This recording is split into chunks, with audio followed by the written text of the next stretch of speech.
Okay, guys, it is the evening at 7:44 on day one of NTI, and I hope everybody had a good day. I hope everybody understood the directions for day one. I want to go over tomorrow's day two since we've already kind of started it. You should feel comfortable with everything you saw yet today because it's pretty much everything we do in class, everything's usual.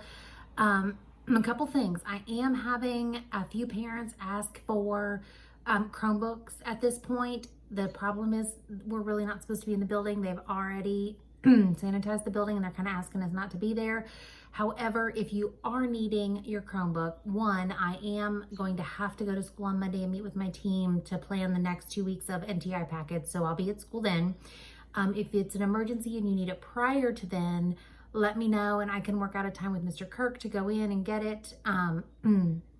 I just don't want to have to keep going back and forth to school every day because I went today for 2 other parents and then had another parent ask tonight. So if that's what's needed, let me know and I'll try and do it all at once. And then we have to work out a time for Mr. Kirk to open the building for you because we are not staffing the building in any way right now. So just know that.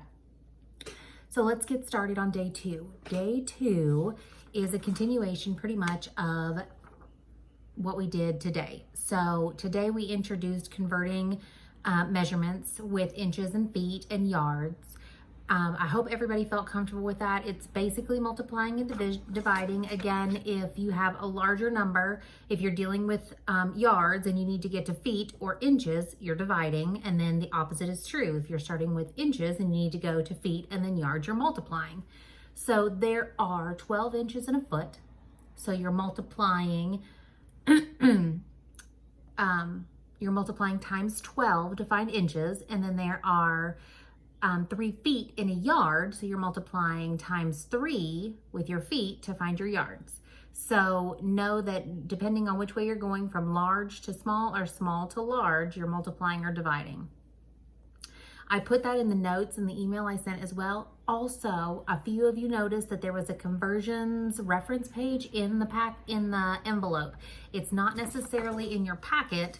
It's a separate sheet that I just included in there, and it's converting all different types. It's not just inches and feet and yards. It's converting all different types. So we'll go over that as needed. If you have any questions about that page, let me know. Also, Google is a good reference. If you get confused on anything or you're not sure how to do something, you can Google it, or I would recommend that you go back and rewatch the visual learning clip, the 2-minute clip that's on the math, if you get confused along the way, because again, that explains exactly what we're doing and how to do it each day. Now, my students should be recognizing that instead of completing an entire lesson in one day, I've broken the lessons down over 2 days. So today is day one, so we did half of 11-1. Tomorrow is day two, you're gonna do the other half of 11-1, and then you're gonna take your quick check. So on Wednesday, you're gonna start 11.2. So we're doing 2 days for every one lesson. We're spreading it out, slowing it doing to not overwhelm you. Because again, we have an hour and a half or more in the classroom that we use to do all of this. I don't want you to have to worry about doing just math for an hour and a half at home. So we're spreading it out over 2 days. Okay, so let's talk about this. Day two in your packet for math, it says the first thing you're supposed to do is the daily Common Core review. We have done these pages in the classroom. This shouldn't be anything new. You have the paper page here that you can do, but it's also online. So you can log in to your EasyBridge online. I've already assigned it, do it online, but you have to work out each problem on a paper, whether it's this page or a piece of paper, whatever. You have to work out each problem because these are not in your head problems. So if you're saying I did this in my head, not so much. We need to be doing these problems on the paper. Now, for those of you that want to do this paper page instead of online, that's fine too. Again, you need to work out the problems. A few of these are multiple choice, but we do know that when we have the word not and it's bold, as in question 1, we know that that question then is telling us they're wanting us to find the wrong answer, so which is not the answer. So you're gonna have to work out the problem, know that 3 of the 4 answers are correct and 1 of them is not correct. So they're asking you to find volume, which we know is length times width times height. So those are your three pieces, length times width times height. So you're gonna multiply those three together and you're gonna find which answer is not correct. You need to be working this out paper, pencil. You can check your work with the calculator, but you're not using the calculator to solve. Number 2 is we're rounding each add-end to 0, 1/2, or 1. So remember when we did fractions and we said 5/6, the first part, 5/6, is that closer to 0? Is 5 of 6 closer to 1/2? Or is 5 of 6 closer to 1? So you need to decide and write underneath that which one of those it goes to. Plus 3/7. Is 3/7 closer to 0? Is 3/7 closer to 1/2? Again, half of 7 is 3.5, so this is 3/7. Or is 3/7 closer to 1 whole? And then you just need to add it together. 0 plus 1, or 0 plus half, or 1 plus 1, whatever you've written underneath those two fractions, you need to add those together and pick the answer that's correct. Question number 3 says, over the course of 3 weeks, Anthony kept a table of the height of his radish plants. How many inches did the plant grow between the 2nd and 3rd week? So it's telling you, you only need the information for the 2nd and 3rd week, not week 1, just week 2 and 3. And you need to subtract because they're wanting to know the difference between week 2 and week 3. How much did it grow? Week 2, it was 7/8. Week 3, it was 1 1/4. So what was the difference? How much did it grow? And pick your answer. Number 4 is just basic solving. Find the quotient.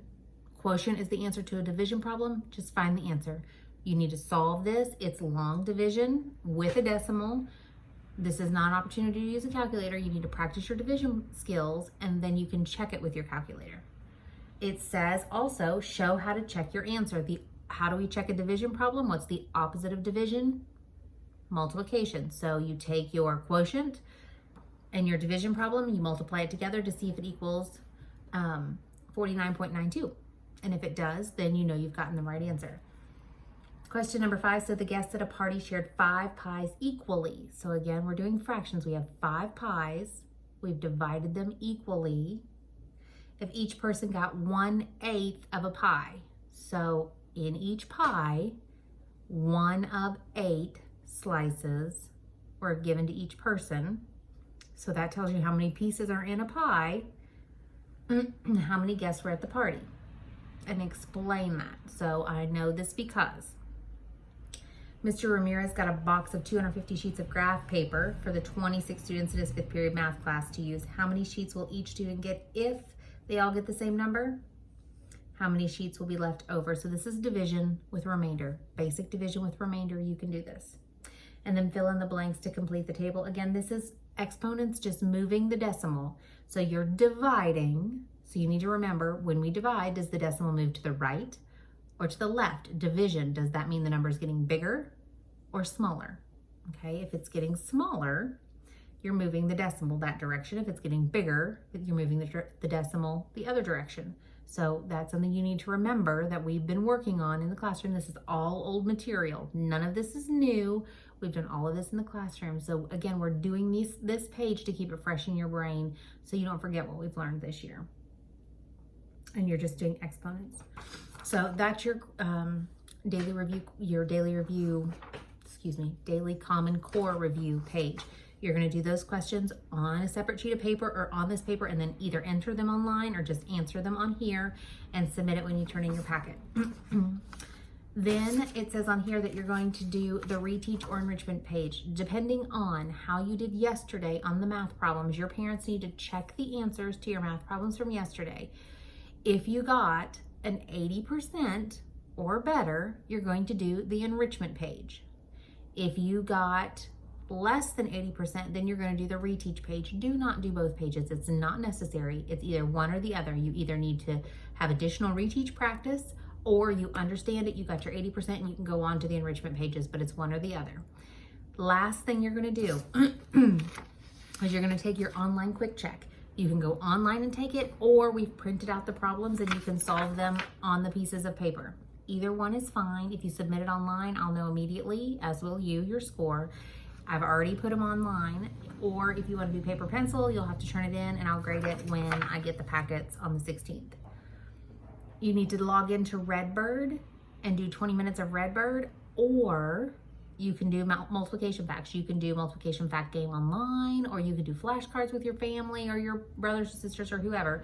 But you need to be doing one or the other for 20 minutes after you do your math problems. So if you're doing Redbird, log in. I can see online that you're doing Redbird if you're choosing to do Redbird. If you're going to do multiplication facts, that's fine. You don't have to prove or write anything down that you've done that. You just need to be working with somebody to do the multiplication facts. So then reading. Let's talk about reading for this week, for this day, I mean. Know that with reading, we are still doing the same reading passage that we did yesterday with How the Rollettes Got Their Moxie. So, let me find that page here. It's in your packet.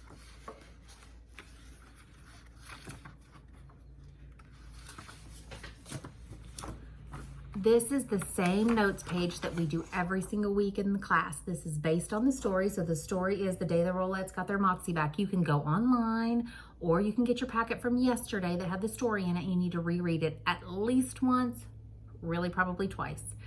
You can reread the story, or you can listen to it online or reread it, however you want to do it, but you need to reference the story once, preferably twice, and then you need to fill this out. And then you're going to say, Miss Saylor, I don't always know how to answer some of this stuff. So, because it says, what is the genre? Well, we know right at the beginning of the story, it tells you the genre at the top of the page, so you can look that up. And then, so what is historical fiction? If you don't know what historical fiction is, the fact that I'm talking about that with this question should be a big clue. You can reference this page right here that says historical fiction, because the answers to the blanks where it says notes are, I can't do this with one hand, right here. So if you look at this page, it literally says, historical fiction features events and settings typical of the time period in which the story is set. Historical fiction features blank and blank, typical of the time period in which the story is set. Again, the answers to these questions are on these reference pages, okay? You have 4 reference pages here. You have the historical fiction page, you have the idioms page, so there's probably gonna be a question about idioms on here, right? Since I gave it to you.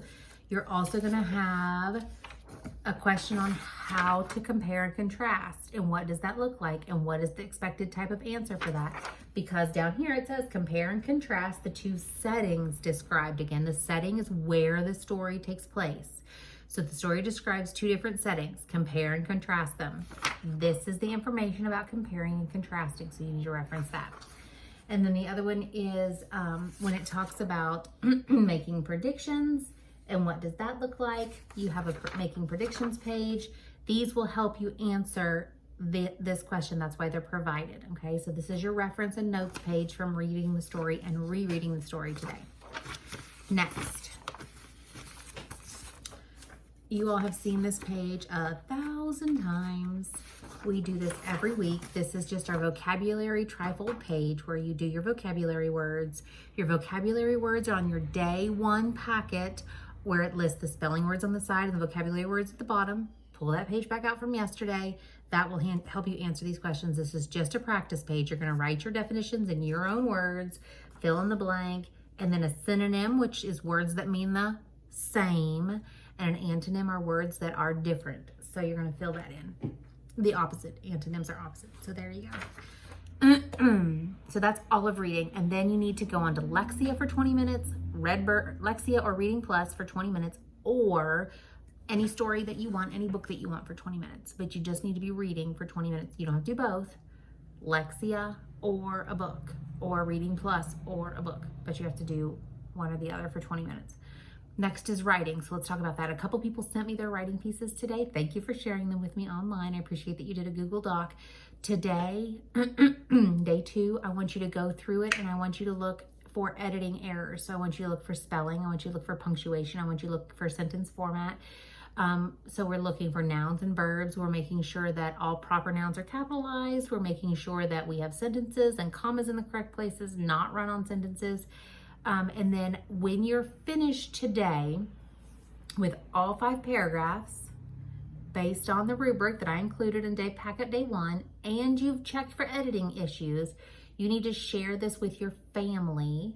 I don't care, any adult, and have them check for editing issues like spelling, grammar, because even the ones I received today, there were a few things that we could go through and make a little bit better with that. So I want you to pull it back out, and I want you to check for spelling and grammar, making sure you have commas and periods and proper nouns are all capitalized.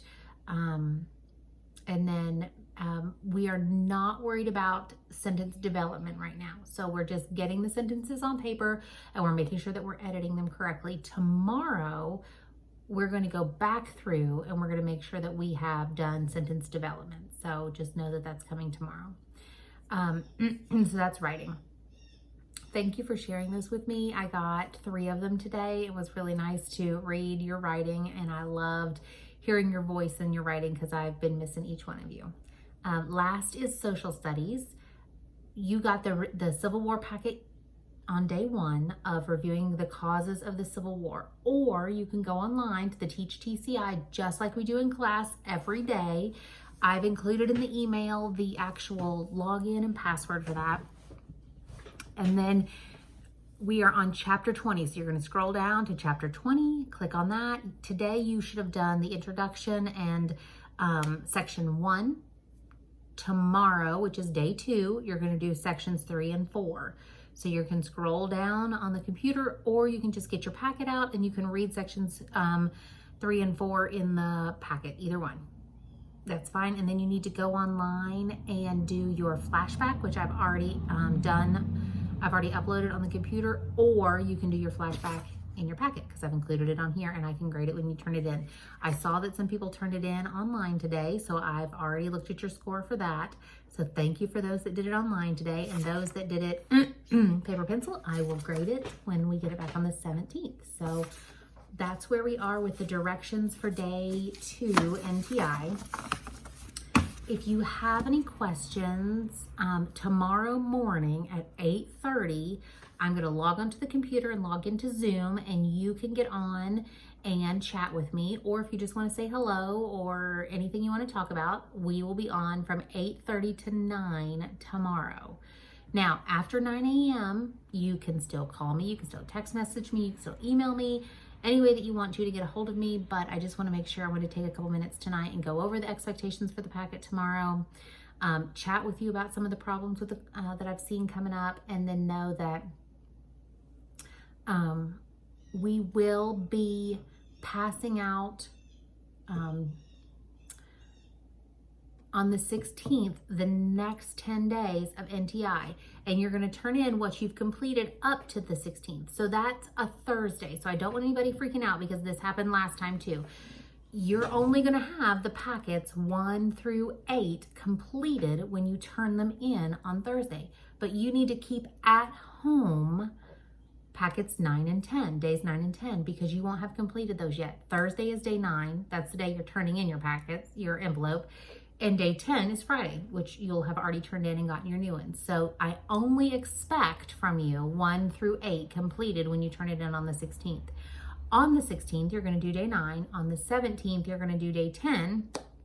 And then you'll start with the next 10 that I give you, day 11, day 12, day 13, after that. So just know that don't feel like you have to have all the packets done when you turn them in. I expect you to have 2 of them that you keep at home. So there's that. Also, I will be reaching out to each parent, and we are going to do either, whichever you're comfortable with, Zoom or telephone conferences based on student grades and student report cards that were sent home. We have had to reschedule, I know, like 3 times now, our conferences and our conference night. So I'm still going to have those conferences for you. The district's still expecting that to happen as well. So I will be reaching out to each one of you individually, and we will be scheduling those, whether it be by phone or by Zoom, either one, and we can talk about that. I would prefer that this be between you and I. So if your student is home or is with you, they're welcome to join in, but usually I ask that the conferences really just be between me and the parent in case there are some conversations that we need to have that I don't necessarily want to have in front of the student.